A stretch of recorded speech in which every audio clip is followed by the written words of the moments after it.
et bon réveil, vous êtes sur i24 News, merci d'être avec nous ce matin. Voici les titres à la une de l'actualité. En 24 heures, le gouvernement israélien a évacué plusieurs bâtiments de Cisjordanie, provoquant la colère des habitants des implantations. La coalition Netanyahou, elle aussi, se déchire autour de cette question. Jonathan Pollard, l'espion israélien, va être libéré par les États-Unis et tout au long des 30 dernières années, passé derrière les barreaux, deux femmes ont mené le combat pour le voir libre, Anne et Esther, l'ex et l'actuel portrait croisé à suivre. Et puis à 60 ans, l'ex-star des pelouses Michel Platini souhaite écrire une nouvelle page de sa légende en accédant à la fonction suprême. Il est officiellement candidat à la présidence de la FIFA, mais est-il vraiment l'homme de la situation ? Réponse à suivre.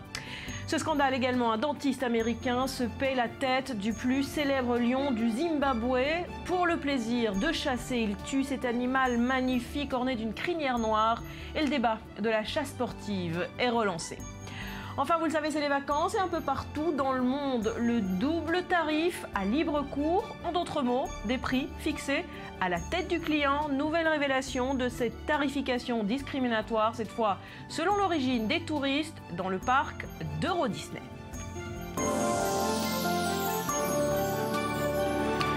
Bienvenue à tous. Avant de développer ces titres, cette information, est-ce la fin du mystère autour de la disparition du vol de la Malaysian Airlines? Un mystérieux morceau d'aile d'avion a été découvert hier soir à La Réunion.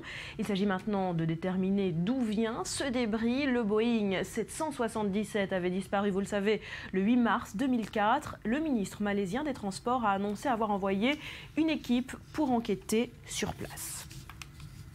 Allez, retour en Israël, je vous le disais, en moins de 24 heures, le gouvernement israélien a donc évacué plusieurs bâtiments de Cisjordanie, provoquant la colère des habitants des implantations à Bethel, où nous irons dans un instant.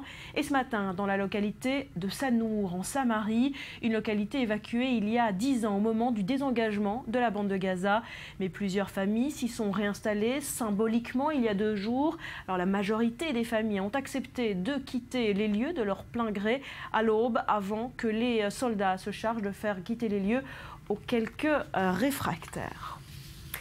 Et quelques heures plus tôt, dans une autre implantation près de Jérusalem, cette fois à Bethel, l'armée a démoli 2 bâtiments construits sur des terres palestiniennes. Là aussi, colère des habitants. Et pour calmer le jeu, au même moment, le gouvernement Netanyahou a annoncé la construction de nouvelles habitations dans cette localité de Bethel, mais également à Jérusalem.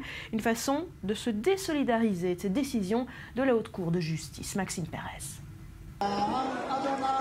Les bulldozers sont entrés en action à la mi-journée. Devant une foule de badauds et des activistes tenus à distance par un épais cordon policier, un premier engin se met à broyer la façade de l'une des 2 maisons de Reinhof à Bethel. Malgré l'appel des habitants de la localité, la Cour suprême venait de confirmer l'ordre de destruction prononcé le mois dernier contre ces bâtiments, construits selon elle illégalement. Les autorités israéliennes avaient jusqu'à jeudi minuit pour faire respecter ce verdict. Elles sont intervenues 36 heures avant l'expiration de l'ultimatum. Auparavant, les forces de sécurité ont dû repousser des dizaines de jeunes en colère. Des affrontements en règle où la police n'hésite pas à utiliser des canons à eau pour contenir les émeutiers. Face à elle d'ailleurs, plus qu'une résistance passive, jets de pierre et bousculades pour gêner le travail des policiers, mais aussi ces barricades et parfois même des boucliers improvisés pour ne pas avoir à se replier.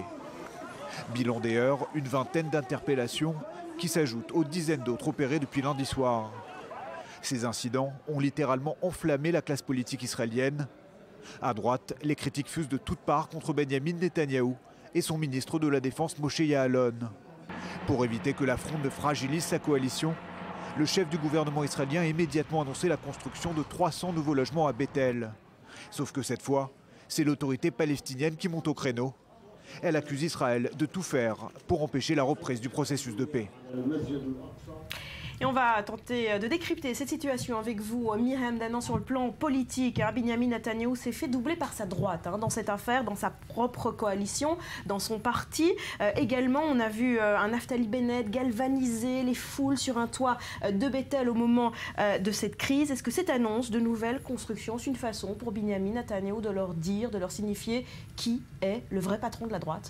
Effectivement, Barbara. Et puis, dans ces événements de ces derniers jours, il y a eu beaucoup de bluffs. D'abord autour de ces évacuations, parce que ce n'était pas des évacuations mais des chantiers et des ruines. C'est une façon pour la droite radicale de manifester son mécontentement au 10e anniversaire du désengagement de la bande de Gaza. Et puis cette annonce de construction de Binyamin Netanyahou, c'est un petit peu aussi un coup de bluff parce que ce sont 300 constructions qui ont déjà été autorisées et formalisées il y a 3 ans. Donc des faits d'annonce pour une seule chose aujourd'hui, un repositionnement nécessaire pour Binyamin Netanyahou face à Naftali Bennett, notamment, qui s'est montré extrêmement virulent sur cette crise. Oui, Binyamin Netanyahou a voulu montrer par cet effet d'annonce, qui n'est rien d'autre, qu'il était bien le patron de la droite israélienne. Alors des mots très virulents de l'aile droite de la coalition Netanyahou, également à l'égard de la Cour suprême de justice. Oui, et puis là, ça pose davantage problème. Et d'ailleurs, il y a eu un repositionnement de Binyamin Netanyahou à cet égard-là également, après une déclaration extrêmement provocatrice de la part du parti Abaït Yehoudi de Naftali Bennett, avec notamment Ayelet Shaked, actuelle ministre de la Justice et qui fait partie de ce parti de la droite sioniste, qui en est le numéro 3, eh bien, elle a appelé à ce que justement toutes ces discussions sur la destruction, bien le déplacement de ces implantations ne soient pas dans les mains de la Cour suprême, mais de tribunaux régionaux et municipaux, parce que, dit-elle, la Cour suprême se prononce de façon trop souvent contestée, un propos extrêmement complexe à analyser de la part d'une ministre de la Justice qui est en même temps tête de pont de la droite sioniste. Et puis une provocation encore plus provocante, cette fois-ci de quelqu'un qui dispose cependant de moins de responsabilités qu'Ayelet Shaked, c'est celle d'un député de Naftali Bennett qui a appelé tout simplement à écraser la Cour suprême sous un bulldozer. Des propos que Binyamin Netanyahou ne pouvait pas laisser passer. Un communiqué est immédiatement venu dans l'heure de la part de la résidence du Premier ministre israélien qui précise: personne ne remettra en cause l'autorité de la Cour suprême israélienne. Elle est la base de toute démocratie et de la nôtre également. Voilà, et puis il faut quand même souligner que depuis toutes les chancelleries occidentales, on suit de très près ce qui est en train de se passer, les moindres gestes et déclarations de Binyamin Netanyahou. L'Europe, la France en tête, qui va tenter de faire pression sur Israël pour relancer le processus de paix. Effectivement, alors à la suite de cette annonce des constructions, les réactions n'ont pas tardé, et malgré le fait que ces 300 constructions étaient déjà confirmées depuis 3 ans et qu'il ne s'agit pas en soi d'une reprise des constructions qui sont de fait gelées d'ailleurs par Binyamin Netanyahou sur une baisse des constructions tout à fait tacite de la part du gouvernement actuel, les communiqués ont été immédiats et elles sont bien le reflet d'une situation extrêmement tendue avec la communauté internationale. Cette déclaration tout d'abord de l'Union européenne qui pose l'attachement, ces constructions, de l'attachement de Binyamin Netanyahou à la solution de 2 États pour 2 peuples. Immédiatement après, le département d'État américain qui se dit très inquiet du processus engagé par Binyamin Netanyahou. Mahmoud Abbas, bien sûr, a également tout de suite réagi en estimant que cette annonce de construction éloignait une potentielle reprise des discussions de paix entre Israéliens et Palestiniens. Et donc, en fait, une décision de construction, une annonce, un effet d'annonce qui est une fois de plus le reflet des tensions extrêmement existantes entre la communauté internationale et Israël. Merci beaucoup, Myriam Danan. Autre titre ce matin, c'est l'aviation israélienne qui est entrée en action hier en territoire syrien. Une frappe qui aurait visé un véhicule transportant plusieurs combattants pro-Assad et parmi eux des membres importants du Hezbollah. La frappe se serait déroulée dans le village druze de Hadar, dans la province syrienne de Quneitra, une région située à la frontière avec le Golan, annexée par Israël en 1967. Selon l'Observatoire syrien des droits de l'homme, 2 membres du Hezbollah et 3 autres des comités populaires, une milice pro-régime, ont été tués dans cette attaque. La localité de Hadar est encerclée depuis le 17 juin dernier par les rebelles syriens. Elle est située du côté syrien du plateau du Golan. L'armée israélienne s'est, elle, refusée à tout commentaire. Depuis mars 2014, l'État hébreu aurait frappé à 4 reprises l'armée syrienne et ses affiliés et une fois le Hezbollah en janvier dernier. 6 combattants du mouvement chiite, dont le fils d'Imad Mougniyeh, avaient été tués. La province de Quneitra est tenue en majorité par les rebelles. Cependant, le gouvernement syrien contrôle toutefois une poignée de villages et de localités.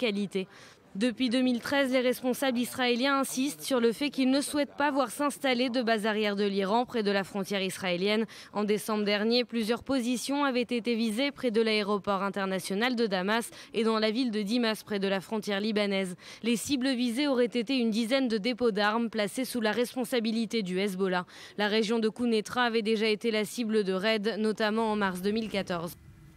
Voilà, et c'est dans ce contexte qu'il faut noter cette invitation. Le président iranien Hassan Rouhani a été invité par son homologue français François Hollande à se rendre à Paris au mois de novembre. C'est ce qu'a déclaré Laurent Fabius hier, qui poursuit sa visite en Iran. Elsa Mourgue. Une invitation en forme de réconciliation. Laurent Fabius, en visite à Téhéran, a formellement convié le président iranien Hassan Rouhani à une visite officielle en France en novembre. Une démarche historique qui vise à resserrer les liens entre les deux pays. Téhéran est redevenu un partenaire fréquentable depuis l'accord sur le nucléaire iranien, pris mi-juillet à Vienne, après des négociations marathon. À présent, l'Iran est traité avec bien plus de considération et de respect. Nous sommes deux grands pays, deux pays indépendants. La France respecte l'Iran, sa culture, son rôle dans l'histoire. Dans les domaines politiques, culturels et éducatifs, l'Iran est désormais considéré comme un partenaire à part entière pour le chef de la diplomatie française. Et sur le plan économique aussi, en septembre, une délégation de chefs d'entreprise sous l'égide du MEDEF se rendra en Iran, qui représente désormais un marché au fort potentiel. Pour l'Iran, c'est une histoire d'intérêt commun. Nous avons des intérêts communs importants dans la région. La lutte contre l'extrémisme et le terrorisme, la paix dans la région, la lutte contre le trafic de drogue et la collaboration sur les questions environnementales. L'Iran pourrait jouer un rôle d'apaisement dans les conflits qui secouent le Moyen-Orient, comme au Yémen ou en Syrie. C'est en tout cas ce qu'espèrent ces nouveaux alliés occidentaux. Non.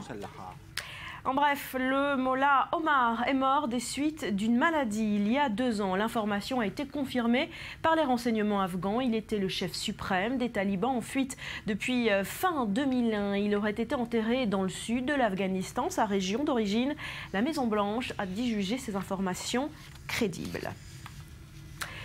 C'est une affaire explosive en France. L'Eurotunnel est le théâtre, vous le savez, depuis plusieurs semaines d'infiltration de migrants. Hier, un nouveau réfugié est mort, écrasé par un camion après que 2200 clandestins aient envahi cette zone du tunnel sous la Manche. Bernard Cazeneuve a annoncé le renfort de plus de 300 policiers sur place. Explication.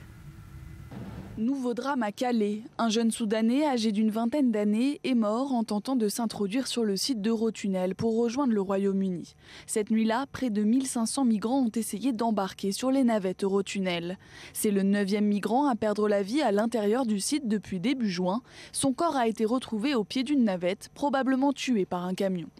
Arrive dès que la nuit tombe, à l'affût, il pénètre sur le site et dès que il se cache, dès qu'il y a une navette qui démarre, il s'approche de cette navette pour essayer de s'accrocher à elle.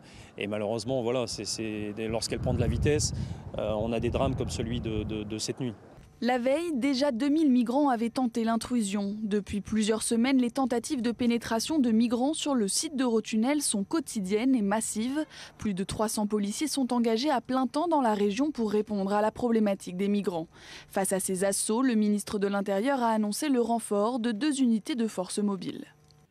Je veux indiquer que 2 unités de force mobile, soit 120 fonctionnaires, vont être temporairement affectés à Calais afin de contribuer à la sécurisation du site. Car depuis début juin et des travaux importants de sécurisation du port de Calais, barricades et barbelés incitent de nombreux migrants à se reporter sur le site du tunnel. Au bout, la promesse d'un avenir meilleur, avec un taux de croissance économique à faire pâlir d'envie les autres États européens, le Royaume-Uni agit comme un aimant. Ces gens fuient un pays en guerre, ils ont des raisons valables d'aller en Angleterre, ils parlent anglais, ils ont un diplôme qui sera reconnu en Angleterre, un médecin, architecte ou autre. Ils ont de la famille déjà là-bas qui les attend. Porté par une économie florissante, accusé aussi de ne pas en faire assez contre le travail au noir, le Royaume-Uni reste la destination rêvée de milliers de migrants clandestins. Ils sont souvent prêts à prendre tous les risques pour rejoindre ce qui est à leurs yeux un Eldorado. À 60 ans, l'ex-star des pelouses Michel Platini souhaite écrire une nouvelle page de sa légende en accédant à la fonction suprême. Il est officiellement candidat à la présidence de la FIFA. Mais est-il vraiment l'homme de la situation? On va en parler dans un instant. Avant cela, le rappel des faits signé Joseph Emmanuel. Il sera candidat le 26 février prochain pour prendre la tête de la FIFA.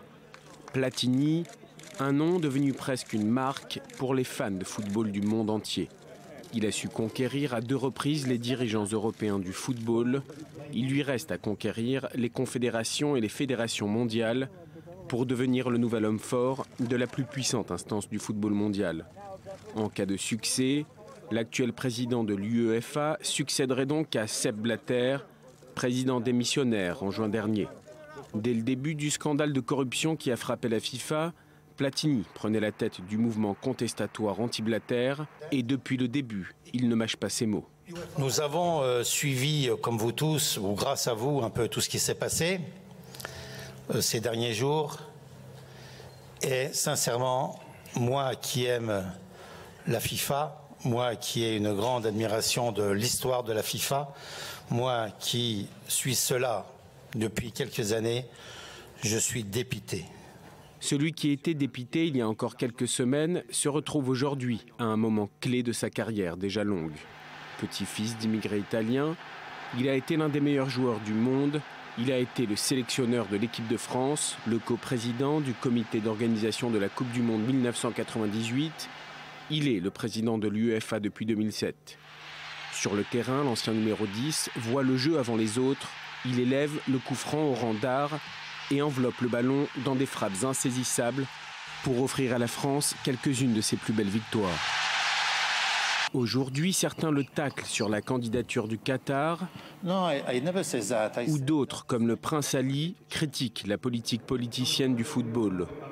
Mais Michel Platini ne manque pas de soutien, contrairement au moment où il présentait sa candidature à l'UEFA, quand les anti-Platini le taxaient de romantique. Je suis ému. Mais loin d'un doux rêveur, le triple ballon d'or s'est imposé à la tête de l'institution européenne en homme d'action.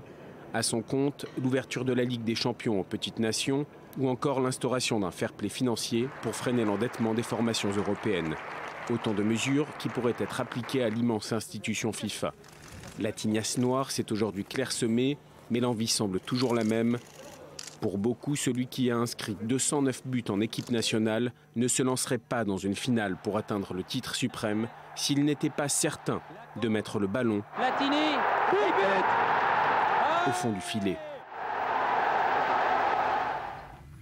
Voilà pour ce but. Allez, c'est en février que la FIFA devra élire son président, Rudy. Est-ce que c'est désormais la voie royale qui s'ouvre à Platini? Au contraire, les ennuis ne font que commencer. À peine la candidature de Platini annoncée par une lettre à tous les membres de la FIFA hier, eh bien, le prince Ali Ben Hussein de Jordanie dégainait son premier communiqué dans lequel il disait voilà, Platini n'est pas bon pour la FIFA, les fans de foot et les joueurs méritent mieux, la FIFA est empêtrée dans le scandale, la FIFA a besoin d'un leadership indépendant, laver des pratiques du passé. En clair, ce que le prince Ali reproche à Platini, eh bien c'est sa trop grande proximité avec futur ex-président Sepp Blatter. Alors certes, Platini a eu le courage, on l'a vu dans le reportage, de monter au créneau publiquement pour demander la démission de ce dernier début juin, mais pour les adversaires de Platini, finalement, ça serait du Blatter un peu light. Les deux hommes sont effectivement proches, même s'ils se sont un petit peu fâchés depuis quelques temps, ils sont proches depuis 1998 et Platini est aussi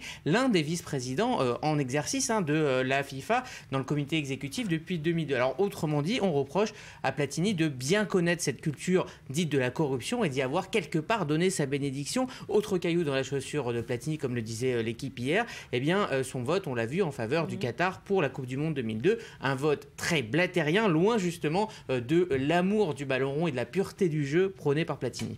Cela dit, si on s'arrête un instant pour regarder de plus près aux deux mandats de Platini à la tête de l'UEFA, la différence avec Blatter est quand même marquante. Oui, et puis contrairement à son adversaire, le prince Ali, Platini a pris l'habitude depuis 40 ans de prouver sur le terrain ce dont il était capable. Alors il a énormément d'atouts, déjà son passé de joueur qui le rend très légitime. Il a occupé presque tous les postes dans le football, de grand joueur à la Juventus, de sélectionneur de l'équipe de France et de dirigeant. Et à chaque fois, il a réussi. À la tête de l'UEFA, il a mis donc en pratique ses idées pour un foot moins business, plus ouvert. Donc on l'a dit, à son crédit, le fair play financier, l'entrée de petits clubs, de petits pays dans la Ligue des Champions, et il a aussi introduit un 4e arbitre dans les compétitions. Il a fait évoluer le football et puis lui a redonné quand même en Europe une certaine pureté. Et puis on le sait, Platini ne s'est pas lancé dans cette course sans être sûr de ses soutiens. Alors il aurait 4 fédérations acquises à sa cause sur les 6, donc ça voudrait dire 144 voix sur à peu près 209. Certains parlent d'une voie royale pour Platini, mais attention quand même au coup bas pendant le parcours d'ici le 26 février. C'est une majorité simple dont il aura besoin? Oui. Voilà. Risque de l'emporter. Réponse en février. Merci beaucoup, Rudy. Allez, on en vient à ce scandale qui est en train de prendre une ampleur internationale. Un dentiste américain s'est payé la tête du plus célèbre lion du Zimbabwe. Pour le plaisir de chasser, il tue cet animal magnifique orné d'une crinière noire. Et le débat de la chasse sportive est bel et bien relancé. Julia Galanzia. Il était la fierté du parc national Hwange au Zimbabwe. Cécile, le lion à la crinière brune, a été tué par un braconnier. Un Américain originaire du Minnesota, connu pour son obsession pour les animaux sauvages et protégés. Depuis 13 ans, Cécile était l'attraction touristique du parc. Il a été retrouvé en dehors de la zone protégée, décapité et dépecé. Nous avons perdu une icône, un lion, un mâle. Celui-ci portait un collier, ça veut dire qu'il était sous surveillance grâce à un système GPS qui est utilisé entre autres pour la recherche. Le braconnier aurait en effet attiré le lion hors de la zone protégée grâce à une carcasse d'animal. Il l'aurait blessé ensuite avec son arc. Après 40 heures de traque, il a abattu l'animal blessé par une balle à bout portant. Une opération pour éviter la loi sur la chasse protégée, rendue possible grâce à 2 guides locaux, payés 50 000 € par l'Américain. Walter James Palmer est entré dans le pays début juillet, a priori intéressé par ce lion en particulier. La valeur de ce lion, un trésor sur le marché, environ 100 000 $. Walter Palmer pourrait faire face à des charges pour chasse illégale devant un tribunal du Zimbabwe, mais le braconnier est déjà de retour aux États-Unis. Les 2 guides, quant à eux, risquent chacun jusqu'à 15 ans de prison. Voilà, Betsabé, depuis que ce dentiste, l'assassin de Cécile, a été démasqué, eh bien, la colère s'est emparée des réseaux sociaux. Exactement. Walter Palmer, donc c'est son nom, s'est retrouvé pourchassé par des milliers de tweets, traité d'ordure, par exemple, qui a non seulement tué une merveille de la nature, mais en plus l'a fait, je cite, dégueulassement. Dans le même ordre, des internautes déclarent ouverte la chasse à l'homme. Et des tweets d'ailleurs parfois signés par des célébrités comme la mannequin Cara Delevingne, l'actrice américaine Olivia Wilde ou encore l'acteur britannique Ricky Gervais qui souligne « Ce n'était pas pour se nourrir, ça doit être le frisson de tuer ». Certains n'ont pas hésité à fournir des informations personnelles même sur le dentiste, incluant même l'adresse de son cabinet dans le Minnesota. Résultat, le dit cabinet a été contraint à la fermeture. Et puis de nombreux Américains ont quand même continué à venir, par contre, pour y déposer des peluches, des fleurs en hommage à ce lion, Cécile. Quant à Walter Palmer, lui, il se cache, laissant comme seule trace un communiqué plutôt vague où il exprime, je cite, ses profonds regrets. Voilà, il dit qu'il ne savait pas que c'était un lion célèbre, le lion le plus célèbre du Zimbabwe, voilà, ce qui n'excuse en rien évidemment son geste.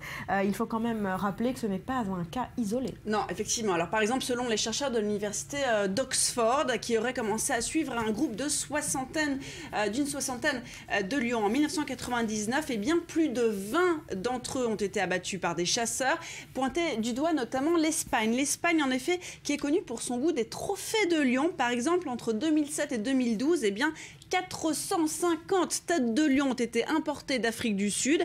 Des lions qui sont d'ailleurs souvent chassés d'une façon particulièrement cruelle, avec cette pratique connue sous le nom de chasse en boîte.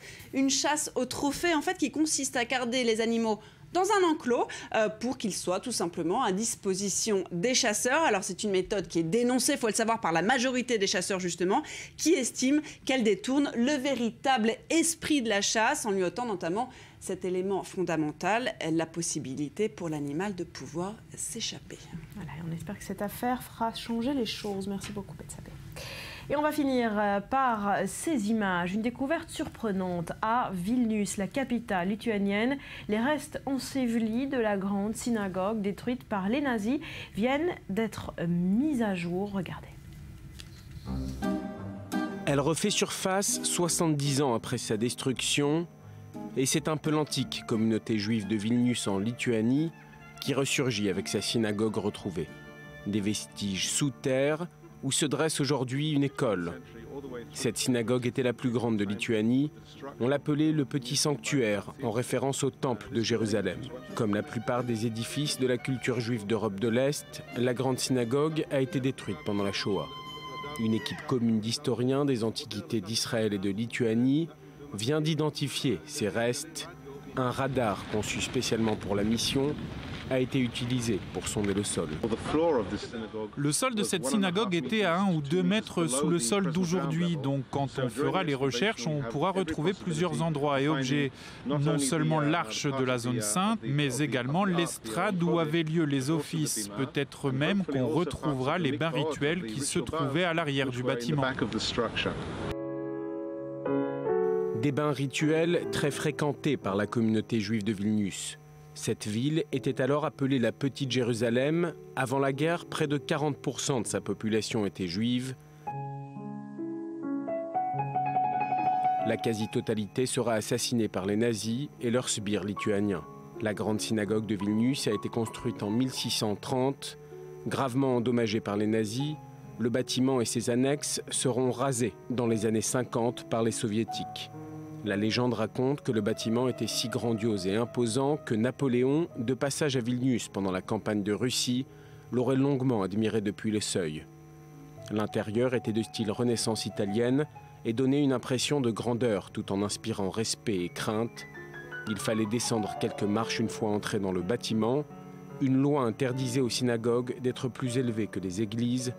Ainsi, en plaçant le sol plus bas que le niveau de la rue, les architectes gardèrent un espace important tout en respectant la loi en vigueur à l'époque. L'extérieur, massif, devait servir de refuge pour la communauté juive en cas de danger. Lors des grandes fêtes, la grande synagogue pouvait accueillir jusqu'à 5000 fidèles. Voilà, on va se quitter pour un nouveau point complet sur l'actu. On se retrouvera juste après. On parlera notamment de Jonathan Pollard. Vous le savez, c'est l'espion israélien qui va être libéré par les États-Unis.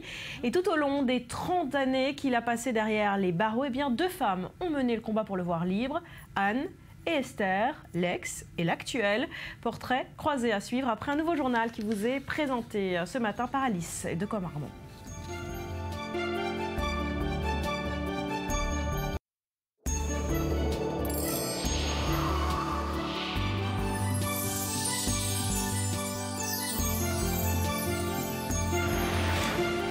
Sur le plateau du Morning, merci d'être avec nous. La guerre des tranchées se poursuit entre Jean-Marie Le Pen et sa fille. Au lendemain d'une décision juridique qu'il conforte, eh bien, il essuie le désaveu des adhérents du FN. 94% des encartés Front National ont approuvé les nouveaux statuts de leur parti qui suppriment la présidence d'honneur de Jean-Marie Le Pen. C'est un désaveu extrêmement cinglant de Jean-Marie Le Pen, a commenté Marine Le Pen.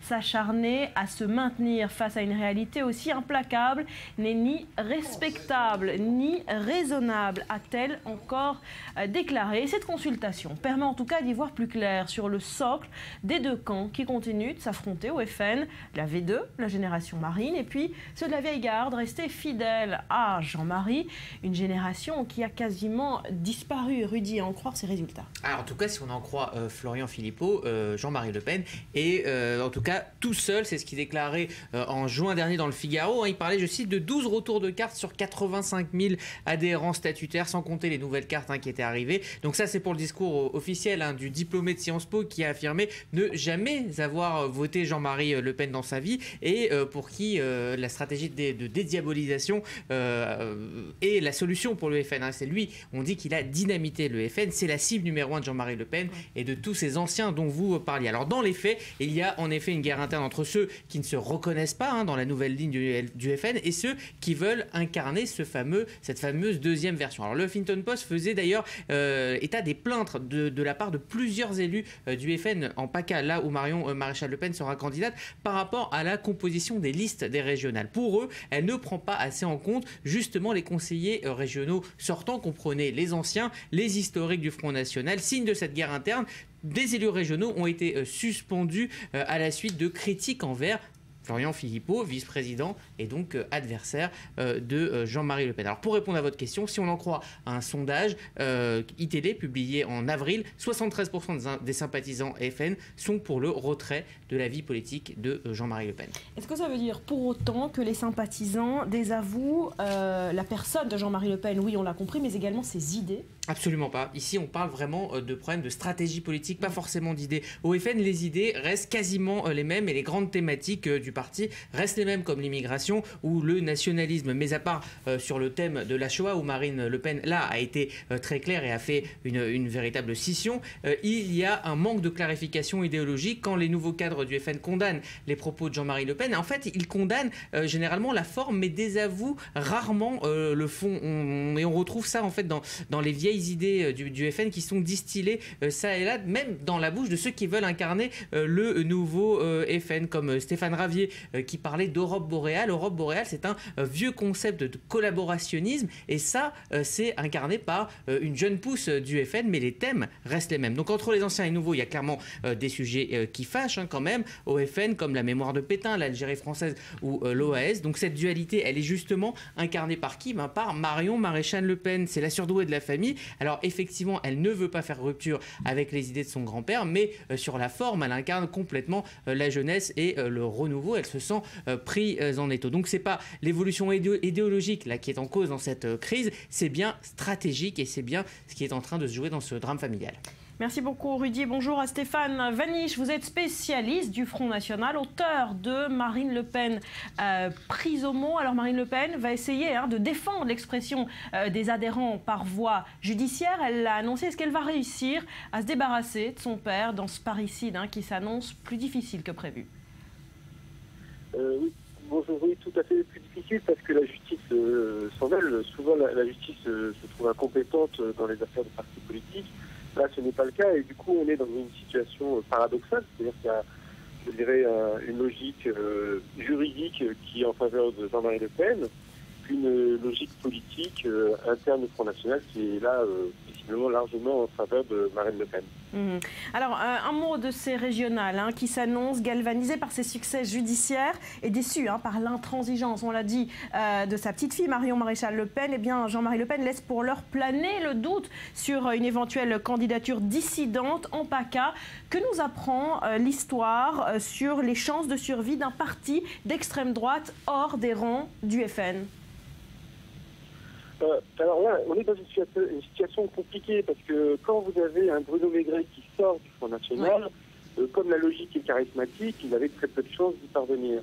Là, en l'occurrence, on a Jean-Marie Le Pen, donc c'est le créateur du parti, il y a la marque Le Pen, il est très connu, qui peut se présenter, donc il risque de faire un peu de dégâts. Maintenant, je pense que c'est plus un rapport de force de court terme que de moyen terme. Mais au-delà de ça, il faut faire attention parce qu'aujourd'hui, ce qui est positif pour ceux qui n'aiment pas Marine Le Pen, c'est que ça arrête la dynamique de Marine Le Pen en ce moment. Et donc par rapport au régional, ça peut se sentir. Mais ce qu'on a pu voir en France ces dernières années, c'est que ce genre de péripéties n'atteint pas électoralement le Front National. Stéphane Vanish, merci beaucoup d'avoir été avec nous. Oui, allez-y. Au revoir. Allô? Merci d'avoir été avec nous ce matin, Stéphane Vanish. On va s'attarder un instant sur ce cas. Marion Maréchal Le Pen, elle est la spectatrice impuissante de ce drame. Elle a pourtant déclaré hier avoir honte de ce spectacle. Elle se dresse comme une victime collatérale de ce conflit familial, mais pourrait, on vient de le dire, en subir directement les conséquences en PACA. Solal Azerwal. Marion Maréchal Le Pen est-elle une victime collatérale de la guerre familiale ? C'est en tout cas dans cette posture victimaire qu'elle se positionne. Stratégiquement, c'est une manœuvre habile. Petite fille de Jean-Marie Le Pen, le fondateur du Front National, la plus jeune députée de France est aussi la nièce de la présidente du parti d'extrême droite, Marine Le Pen. Elle évite de se mêler à la guerre ouverte qui oppose le président d'honneur du Front National à son parti, bataille judiciaire et compétition pour le soutien des adhérents. Elle esquive les rafales, protège son image et bénéficie de cette position presque confortable. Mais ce temps est révolu. Marion Maréchal Le Pen confie au micro de RTL et dans une interview donnée aux Parisiens: Je ne suis pas fière du spectacle qui est offert. C'est même franchement l'inverse. J'ai honte. Tout cela a un aspect pathétique. C'est grotesque. Cette sortie médiatique intervient à un moment clé. Politiquement, l'étau se referme. Son grand-père hésite à se présenter contre elle au régional en Provence-Alpes-Côte d'Azur avec une liste dissidente. Alors elle tranche, analyse et prévient. Jean-Marie Le Pen ne sortirait pas grandi avec une fin de carrière politique de cet ordre-là. S'il venait par exemple à conduire une liste dissidente en PACA, contre moi, ce serait bien sûr un motif de droit statutaire pour une exclusion. Personne ne peut y couper, pas même lui. Vieux lion blessé, selon l'expression de sa petite fille, Jean-Marie Le Pen vient tout de même de remporter le 3e volet de la bataille judiciaire contre le FN. Mais Marion est-elle vraiment dévouée à son grand-père ? Je suis entrée en politique et je l'assume par admiration pour le combat de Jean-Marie Le Pen, la barre qu'il a tenue pendant des années. Malgré son admiration pour son grand-père, Marion Maréchal Le Pen ne sait plus comment se dépêtrer de ce bourbier familial. Allez, voilà pour cette saga familiale qui se poursuit. Retour en Israël au lendemain de l'officialisation de la libération de l'espion américain Jonathan Pollard. Eh bien, son épouse israélienne Esther Pollard s'est adressée aux journalistes. Celui qui est devenu une cause nationale en Israël sortira donc de prison le 20 novembre prochain après avoir passé 30 ans derrière les barreaux. Cyril Amar.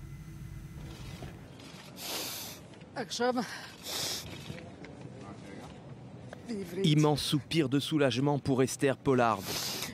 Après 30 ans d'emprisonnement, son mari va enfin retrouver la liberté.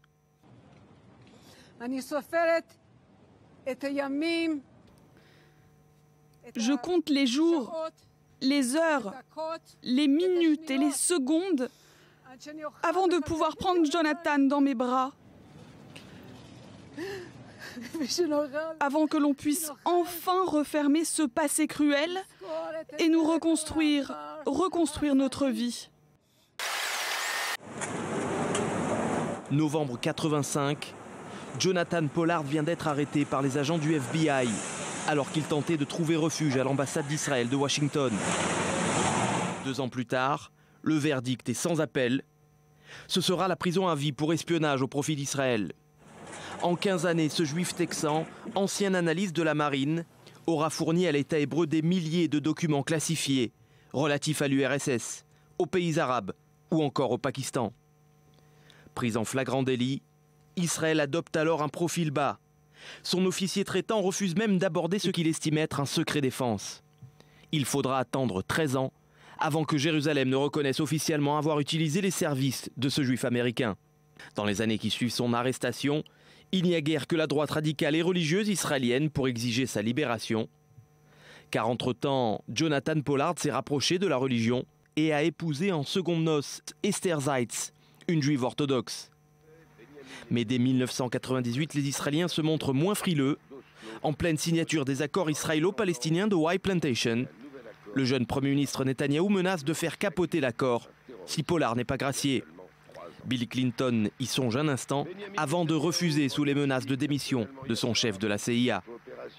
Élevé au rang d'héros national, les Israéliens jugent trop lourde la peine infligée à Pollard pour un fait d'espionnage au profit d'un pays ami.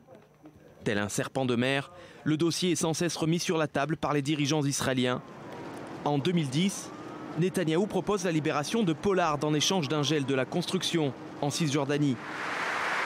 En 2012, Shimon Peres, qui doit être décoré de la médaille de la liberté par Barack Obama, s'envole pour Washington avec une pétition de 70 000 Israéliens de droite comme de gauche. Artistes, prix Nobel, écrivains ou simples citoyens, tous évoquent alors des considérations humanitaires et la dégradation de l'état de santé du prisonnier. Pour l'ancien président israélien, Washington a fini par entendre le message. Je voudrais exprimer ma reconnaissance pour la libération de Jonathan Pollard. 2 ans plus tard, Netanyahou récidive. Il propose une prolongation du processus de paix avec les Palestiniens en échange d'une relaxe. À chaque fois, les demandes d'Israël se heurtent au refus obstiné de Washington. 30 ans jour pour jour après son incarcération, Jonathan J. Pollard retrouvera la liberté à l'âge de 61 ans, mais il devra attendre 5 ans pour quitter le territoire américain. Si Israéliens et Américains s'en défendent, la clémence de Washington a de forts relents de compensation au lendemain de l'accord nucléaire avec Téhéran.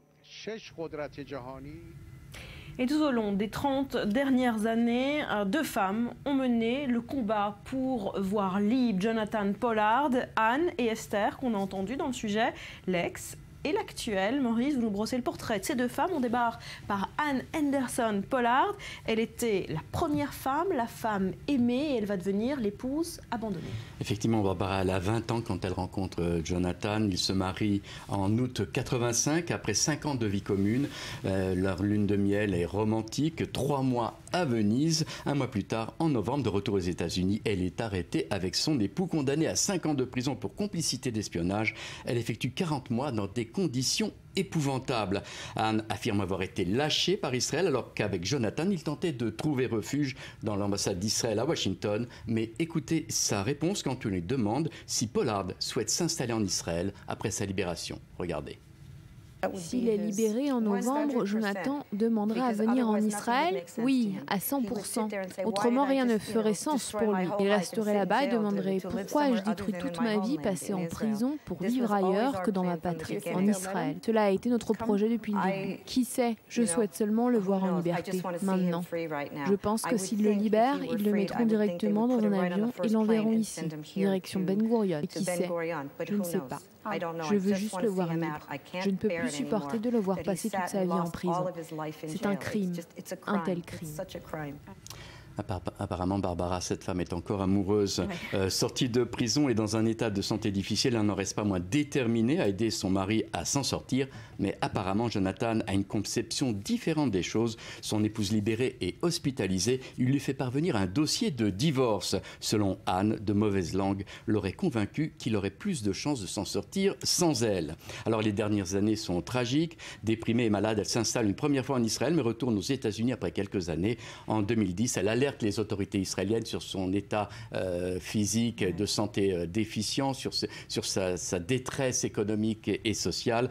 Finalement, les autorités israéliennes la ramènent en Israël, lui offrent un logement à Ramat Gan où elle vit avec son père, mais ça ne lui suffit pas. Elle s'installe dans un petit studio à Tel Aviv, ici, pas très loin, de 30 mètres carrés, où elle vit seule avec son chat et totalement démunie. Alors, la deuxième épouse, la deuxième femme, c'est Esther Pollard, qu'on a vue. L'histoire est un peu plus compliquée, manipulatrice, opportuniste, ou là aussi une femme amoureuse? Amoureuse, je ne pourrais pas me prononcer, mais on a très peu d'informations sur Hélène Zeiss, de son nom de jeune fille. On sait simplement qu'elle était enseignante au Canada et activiste à Toronto pour la libération de Pollard en 1996. Elle a entamé une grève de la faim à laquelle elle met un terme après 19 jours suite à une rencontre avec Benjamin Netanyahu qui lui demande de redoubler d'efforts pour obtenir la libération de Pollard. Et elle a une conception bien à elle de la campagne à mener. Après avoir obtenu la confiance totale de Jonathan, elle mène une campagne basée sur la victimisation de Jonathan. Le traite est devenu un héros. Pas question de repentance. Jonathan est une victime qui n'a fait de mal à personne. Écoutez-la. Si Israël ne peut compter sur les Américains pour qu'ils se comportent correctement concernant le destin d'un seul agent israélien, comment pouvons-nous leur faire confiance concernant le destin de tout Israël ? Alors, elle a également mené campagne pour que Jonathan Pollard, de nationalité américaine, obtienne la nationalité israélienne, ce qui n'a pas plu aux Américains. La rencontre entre les deux, entre Esther et Jonathan, est aussi bizarre. Elle raconte qu'elle l'a rencontré en 1971 en Galilée, dans un summer camp, mais elle a d'autres versions selon lesquelles, finalement, elle aurait lu des articles sur sa détention. Elle l'a rencontré plusieurs fois en prison pour lui parler. Le mariage, là encore, c'est l'incertitude. Les parents de Jonathan affirment qu'ils n'ont jamais été conviés à un mariage, mais un des responsables de la prison dit, lui, qu'il n'y a pas eu de mariage ni civil ni religieux. Enfin, le nom qu'elle porte aujourd'hui, Hélène Zeiss, s'appelle Jonathan Pollard. Les autorités canadiennes disent que n'importe qui peut changer de nom sur son passeport. Merci beaucoup, Maurice. À suivre après un nouveau journal, on parle des femmes bédouines en Israël réintégrées sur le marché du travail. Tout de suite, le point sur l'actu avec Alice de Cormarmont.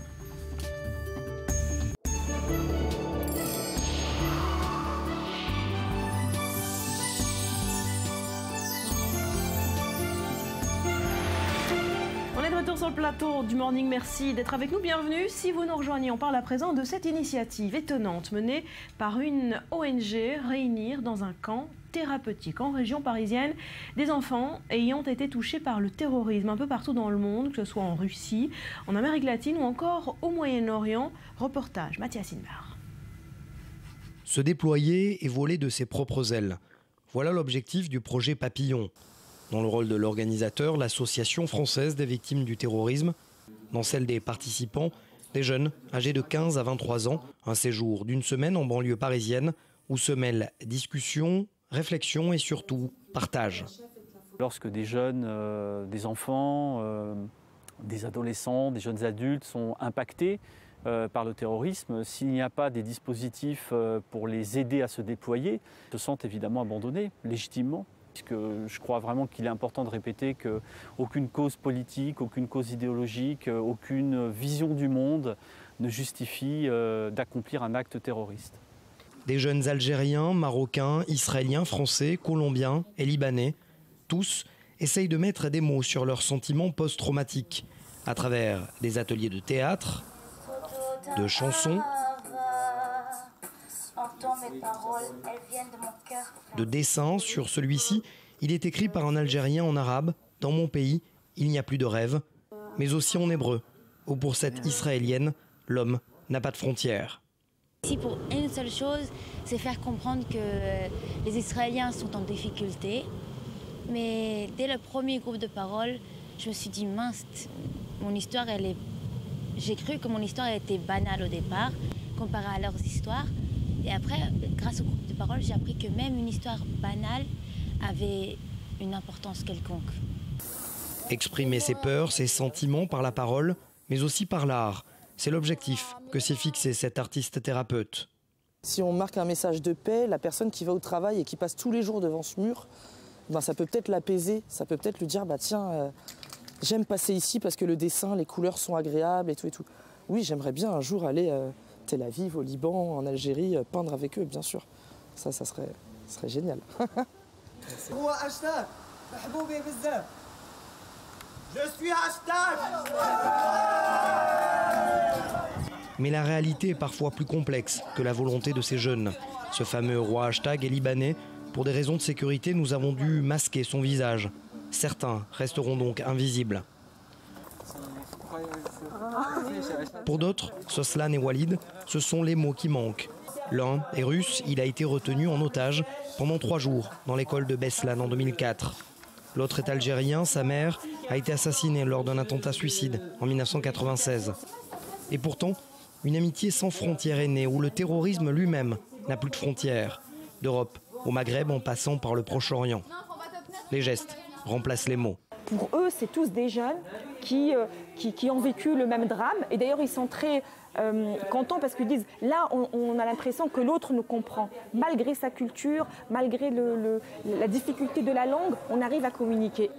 Que ce soit en séance de thérapie, en atelier d'art ou d'écriture, ou même avec ses chevaux, l'objectif pour ces jeunes victimes de terrorisme est le même. Regarder vers l'avenir pour mieux se reconstruire. Mathias, bonjour. Vous revenez de Paris, on le voit bien dans le reportage, on est très loin du camp de vacances. Ce n'est pas l'objectif clairement et d'ailleurs le synthé le disait bien, ils se reconstruisent, les enfants se reconstruisent. Pourquoi ? Parce que pour la plupart, ils ont emmagasiné une autoculpabilité. Ils se posent la question de savoir pourquoi j'étais là au mauvais moment, pourquoi on m'a visé à moi, pourquoi ce sont mes parents qui ont été visés. Et donc tout ça pour faire en sorte de parler, de s'exprimer, de partager ses peurs, ses angoisses. C'est la raison pour laquelle ils sont réunis dans la région parisienne pendant une semaine autour de psychologues cliniciens, autour d'artistes thérapeutes, tout ça pour pouvoir vaincre ses douleurs, ses craintes et en même temps partager avec l'autre parce que peut-être que celui qui est à côté de moi, qui habite à plusieurs milliers de kilomètres, je suis israélien mais peut-être que l'Algérien va pouvoir m'aider à y voir plus clair. Alors qui est derrière ce projet? Qui finance cette ONG? Ce sont des groupes privés et lorsque le gouvernement français le peut, il y a effectivement des institutions, des dons qui permettent à cette association de survivre. Est-ce qu'il y a des exemples de réussite? Est-ce que les jeunes continuent à rester en contact entre eux? Écoutez, aujourd'hui on est en génération 2.0, donc effectivement via Facebook, via Twitter, via WhatsApp, tous les groupes tous les moyens de discussion. Et ce qui est hyper intéressant, c'est de voir vraiment que finalement, des Libanais, alors malheureusement, le Libanais, je ne peux pas le montrer parce qu'il a peur, parce qu'il sait que s'il rentre dans son pays et qu'il est vu dans une télévision israélienne, il ne pourra pas être totalement en sécurité. Mais on a des photos magnifiques de l'israélienne Sephora qui tombe en larmes lorsque le Libanais hashtag, je ne peux pas dire son prénom, s'en va et retourne au Liban. C'est ça la réussite, c'est ces groupes qui s'unissent. Merci Mathias. Alors on poursuit avec le deuxième volet de votre reportage. Vous vous êtes intéressé à 2 couples d'amis et c'est le contexte d'une vie bouleversée qui les unit aujourd'hui. Regardez. Il y a des amitiés que rien ne peut briser. Pour ces jeunes victimes de terrorisme, l'adversité a au contraire renforcé ce lien qui les lie. Le séminaire organisé en leur faveur dans la région parisienne par l'Association française des victimes du terrorisme a permis à ces adolescents de se retrouver 1 an après s'être quittés. Séphora est israélienne. Elle a été blessée par des tirs d'obus tirés depuis la bande de Gaza en 2003. Viviana est colombienne. Son père a été exécuté par les FARC. 2 histoires différentes et pourtant, rien ne laissait présager une telle communion. C'était une simple coïncidence. J'avais très peur le premier jour où je suis arrivée. Et je me suis présentée. Bonjour, je m'appelle Séphora Bitbol. Et elle fait ah, c'est moi, c'est Viviane Bitbol. Je crois qu'elle rigolait, mais en fait non. Et on est devenus amis dès le départ. Un concours de circonstances pour Séphora. Une évidence pour sa petite sœur, également blessée par un obus tiré depuis la bande de Gaza. Son amie est cette fois marocaine. Quand on s'est rencontrés, à peu près quand on s'est assis tous ensemble, alors on devait se connaître, parler un peu, après on s'est parlé, et ensuite je lui ai demandé un câlin et après on s'est attachés comme ça. Un lien qui n'a pas été entaché par la guerre bordure protectrice en 2014. Salima avoue ne jamais cacher cette amitié à ses amies marocaines, convaincue selon elle de l'utilité de renforcer ce lien entre 2 jeunes filles victimes d'actes terroristes. Elles m'ont dit il faut qu'on fasse une rencontre avec elle. C'est trop mignon. Mais avant que les barrières ne tombent, il faut apprendre à écouter l'autre, comprendre que son histoire ressemble à celle de son camarade. Et à des milliers de kilomètres de distance, ces 2 jeunes filles s'accordent pour s'insurger contre toute forme de complaisance vis-à-vis des terroristes. C'est cette même vie bouleversée qui a soudé ce lien. Le projet Papillon nous a permis de reconnaître le mal dans le terrorisme et savoir que ce qui nous est arrivé n'est pas notre faute. Parfois on rigole parce que les matins on est vraiment endormis. Elle arrive à me parler en hébreu. Moi je lui arrive à parler en espagnol, même si je ne comprends rien, j'arrive à la comprendre. Alors, et vice versa. Ouais, alors je crois qu'on a créé un lien vraiment très fort, c'est très joli. Hein. Assez fort pour surmonter la barrière de la langue. Oui. Ce que les terroristes n'auront pas réussi à enrayer pour ces jeunes, c'est cette capacité à se créer des amitiés au-delà des frontières. Merci beaucoup Mathias pour ces reportages. Allez, retour en Israël où le gouvernement veut intégrer dans le circuit économique des membres d'une communauté plutôt à part, celle des Bédouins. Et une campagne a été lancée à destination des femmes bédouines qui n'ont pas accès au marché du travail, souvent en raison du poids des traditions. Reportage Shahar Peled avec Léa Volbert. La mosquée du village bédouin de Hora, dans le sud d'Israël, est un lieu de spiritualité religieuse. C'est aussi le lieu de travail de 30 femmes, scène encore rare, mais qui s'observe de plus en plus fréquemment dans le secteur bédouin. Lorsque votre lieu de travail est une mosquée, vous vous sentez tellement en sécurité que cela vous motive encore plus de venir travailler. Les tribus arabes nomades traditionnelles vivent dans le sud du Negev, une région désertique d'Israël. Elles comptent près de 200 000 bédouins répartis en communautés majoritairement conservatrices et elles imposent de fortes contraintes aux femmes qu'elles incitent à rester au foyer et à s'occuper des enfants. Les femmes du centre de service de Bézek à Hora défient cette tradition. Au début, ils n'acceptaient pas le fait que je veuille travailler. Mais maintenant, ils l'acceptent parce que je ne les ai pas laissés, ni d'ailleurs laisser les gens dire à ma famille « c'est une fille, elle ne doit pas travailler ». Je leur ai dit que je voulais travailler pour progresser personnellement. Je suis une femme, je dois travailler. Pas seulement rester à la maison, faire des enfants, un point c'est tout. Asma Kabao a 21 ans. Elle fut la première femme de sa famille à conduire, à étudier et à chercher du travail lorsque sa famille a connu des difficultés financières. J'ai décidé de les aider tout en m'aidant moi-même, ainsi que ma sœur. Quand ils m'ont vue, ils ont voulu la même chose. Alors maintenant, ma jeune sœur étudie avec moi et avec notre sœur aînée. Les gens n'aiment pas me voir partir travailler. Certains sont jaloux. Maintenant, ils me voient et disent « Tu as une voiture, tu travailles, tu étudies, vraiment ? Toi ?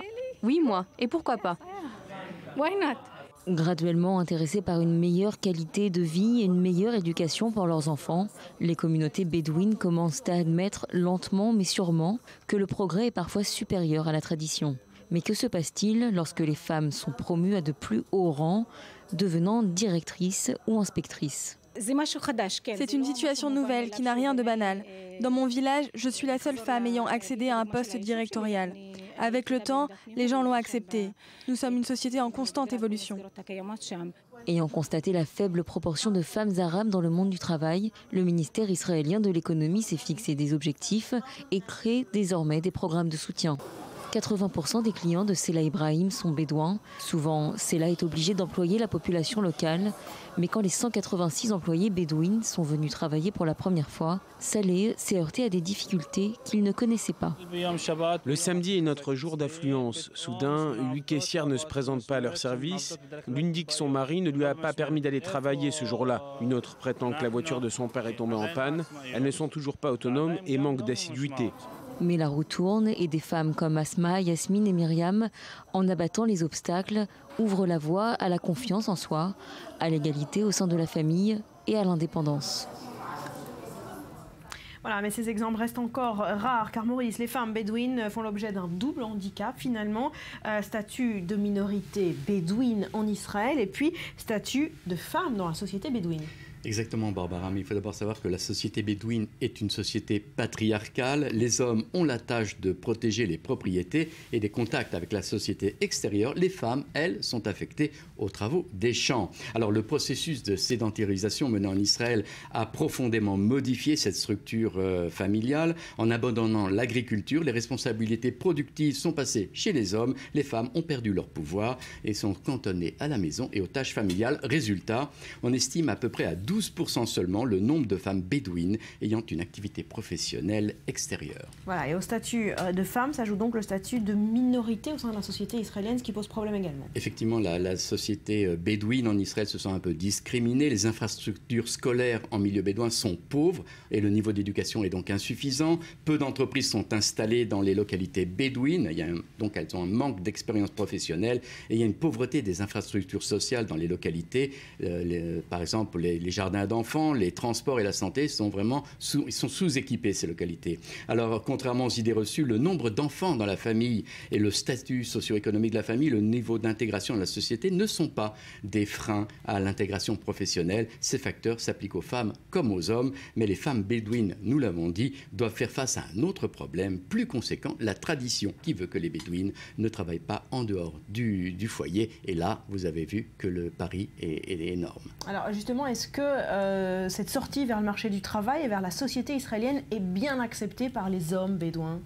Les hommes bédouins, je vous l'ai expliqué, ont un problème de statut. Ils sont passés d'un statut de père du foyer, chargé de la protection, à un statut d'honneur et à un statut de producteurs, c'est-à-dire qu'ils doivent eux-mêmes trouver du travail. Il y a un taux de chômage dans la société bédouine qui fait que la majorité des hommes sont eux aussi au chômage. Et donc c'est difficile pour la famille dans son ensemble. C'est encore plus difficile pour les femmes puisqu'elles ne peuvent pas sortir à l'extérieur. C'est assez mal accepté par ces hommes et surtout ces hommes qui sont au chômage et qui doivent trouver des moyens de subsister.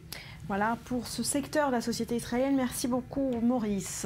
Allez, on va se quitter pour un nouveau point complet sur l'actu. Juste après, c'est les vacances, vous le savez, et un peu partout dans le monde, le double tarif à libre cours. En d'autres mots, des prix fixés à la tête du client. Nouvelle révélation de cette tarification discriminatoire, cette fois selon l'origine des touristes. Eh bien, ça se passe dans le parc d'Euro Disney. Explication après un nouveau journal qui vous est présenté ce matin par Alice de Cormarmont.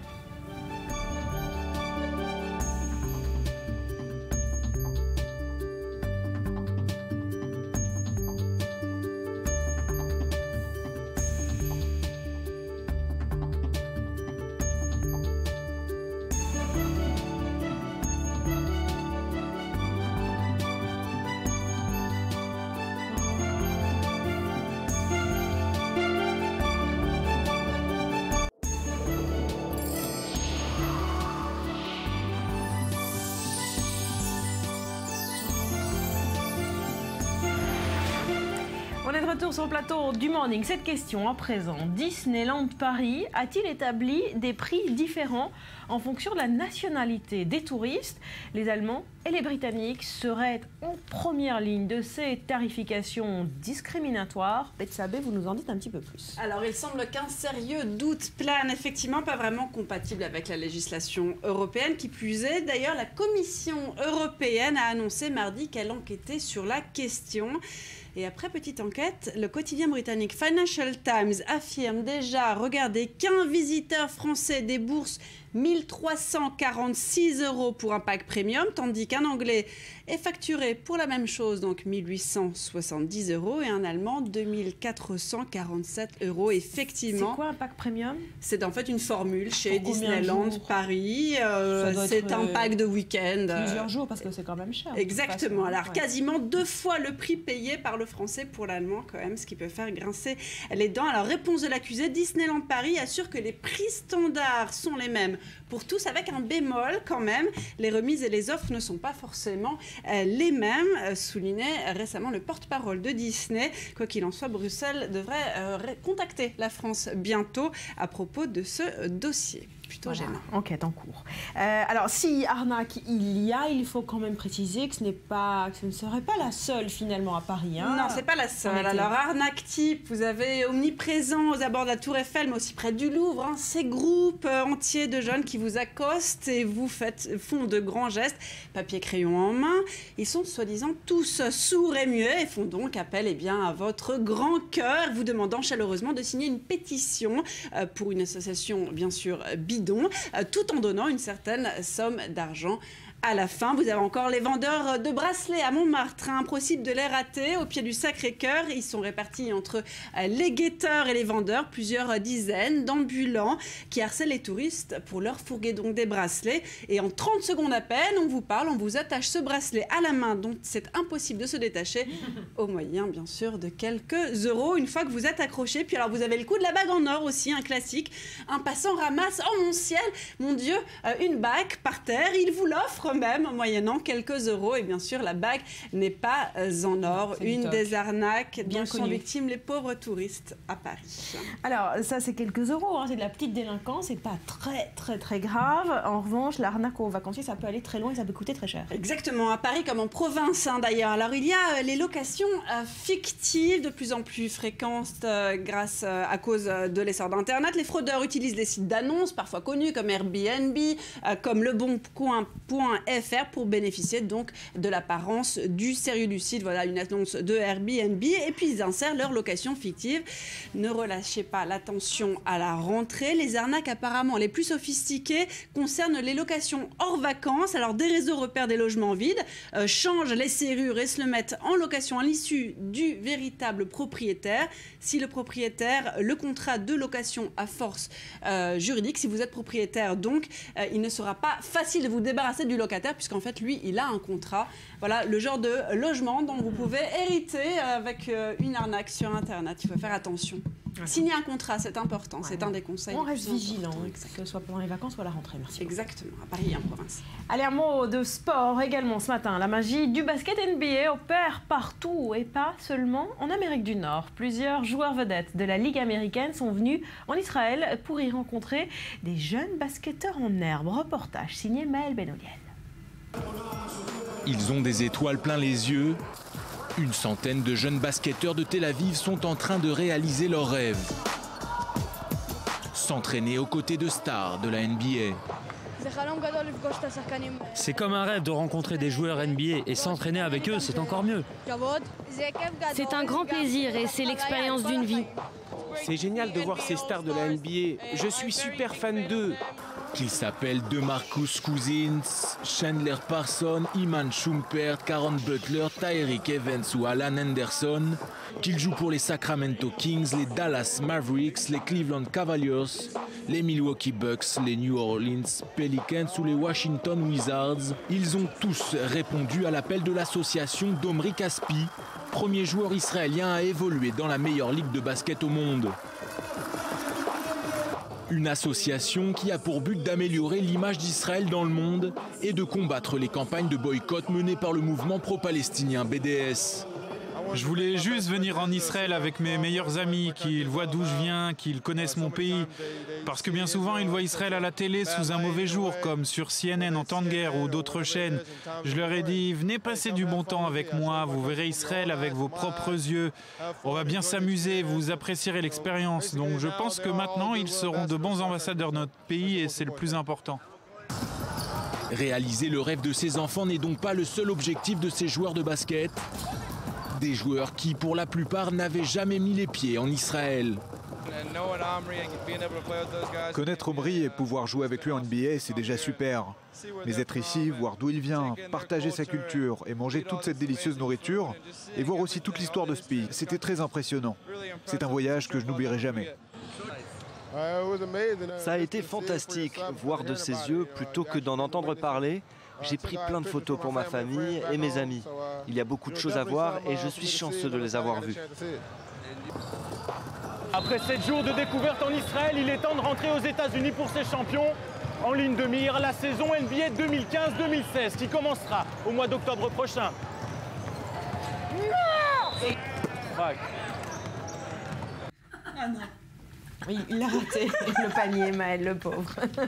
C'est pas joli de se moquer, les filles. Allez, on va parler cinéma. La sélection officielle du 72e Festival du film de Venise a été dévoilée et le festival de cinéma le plus ancien du monde se tient début septembre, comme chaque année.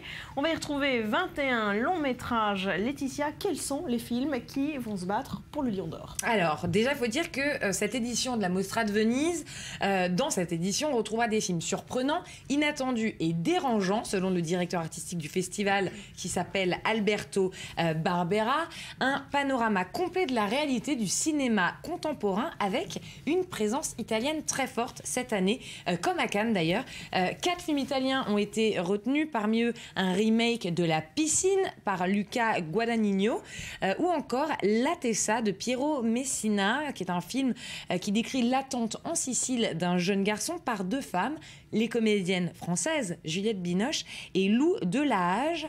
On a quelques images, regardez. My heart is beating in a different way. Been gone such a long time, I don't feel the same.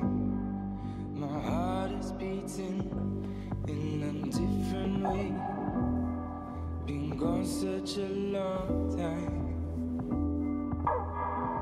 Tell me, how did this come to be? Che ci fai in Sicilia? Aspetto il mio ragazzo. Sono ospite di sua madre.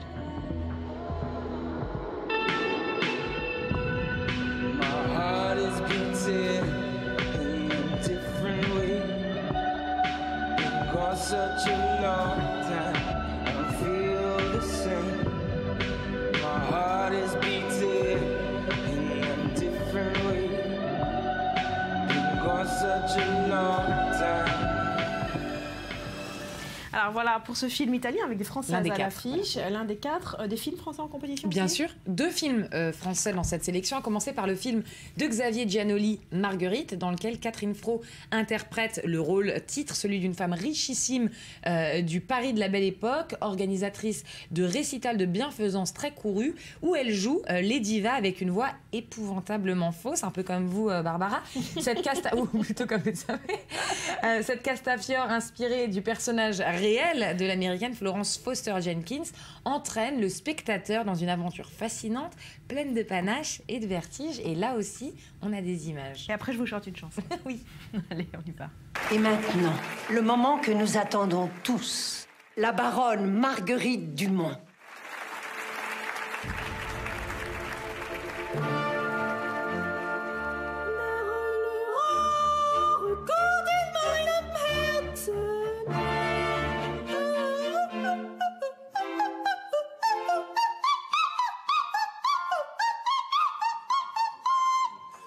Non, ça va, rentrer ou sortez, monsieur, mais laissez pas la porte ouverte. C'est insupportable.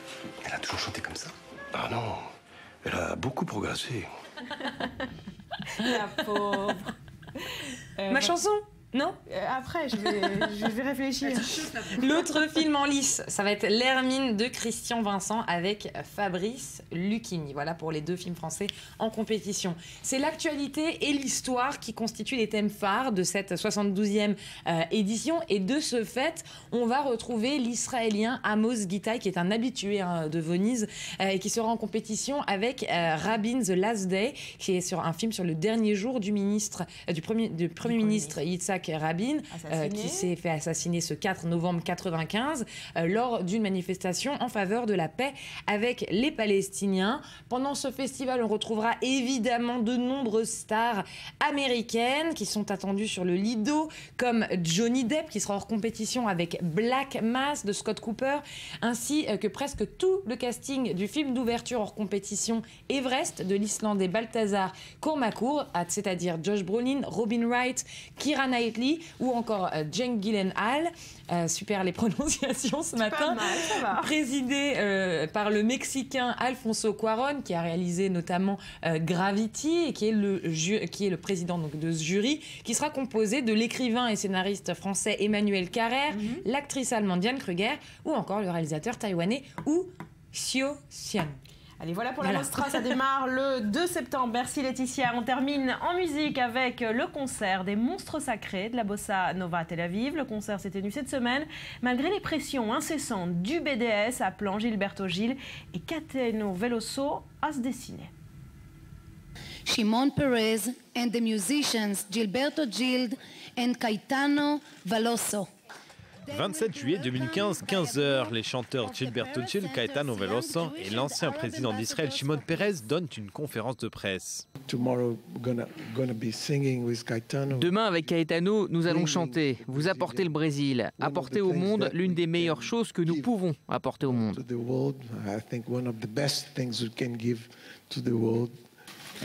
Je sais qu'il y a eu des pressions exercées sur vous pour que vous ne veniez pas. Ils essayent de faire pression sur leur propre peuple. Je ne crois pas que vous acceptiez la pression.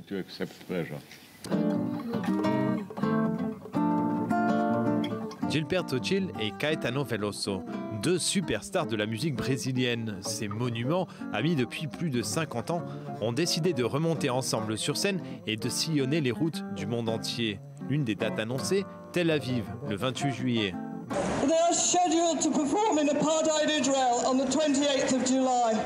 Aussitôt, le mouvement BDS, prônant le boycott culturel d'Israël, réagit et lance une campagne visant à pousser le duo au désistement.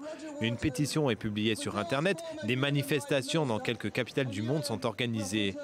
Et sa tête de proue, l'ex-Pink Floyd Roger Waters, écrit au duo brésilien.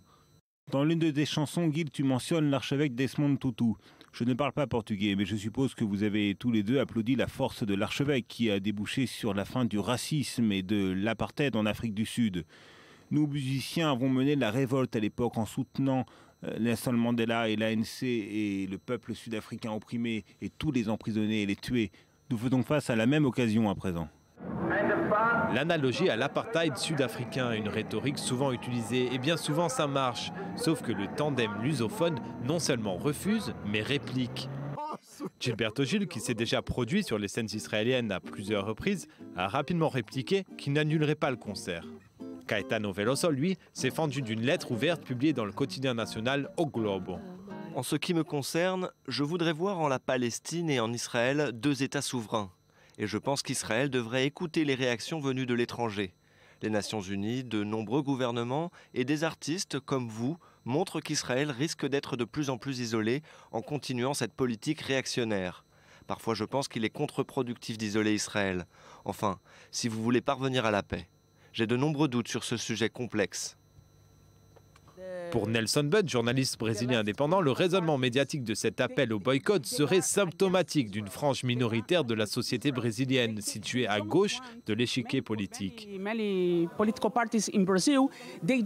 De nombreux partis politiques au Brésil ne veulent pas de paix en Israël. Ils veulent effacer Israël de la carte. Ils peuvent aller en Palestine, à Ramallah, en Cisjordanie, à Gaza, mais ils ne veulent pas entendre parler d'Israël.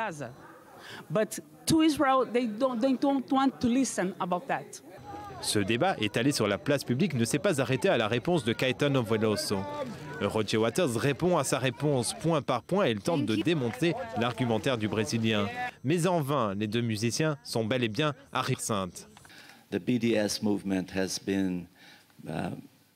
BDS a fait pression pour que nous ne venions pas. Nous avons refusé d'annuler le concert.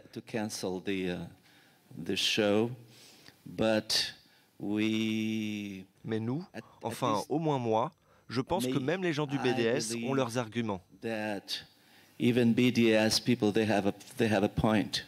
Dans la bataille engagée par le BDS, on ne compte que des gagnants, leur cause largement mise en avant par les médias, mais aussi le public israélien qui, grâce au refus des deux Brésiliens d'annuler leur concert, pourront profiter de la musique des deux légendes de la musique brésilienne, Caetano Veloso et Gilberto Gil. Voilà, c'est la fin de cette édition. Merci d'avoir été avec nous. Je vous souhaite de passer une très belle journée. Tout de suite, un nouveau point complet sur l'actu. À demain, portez-vous bien.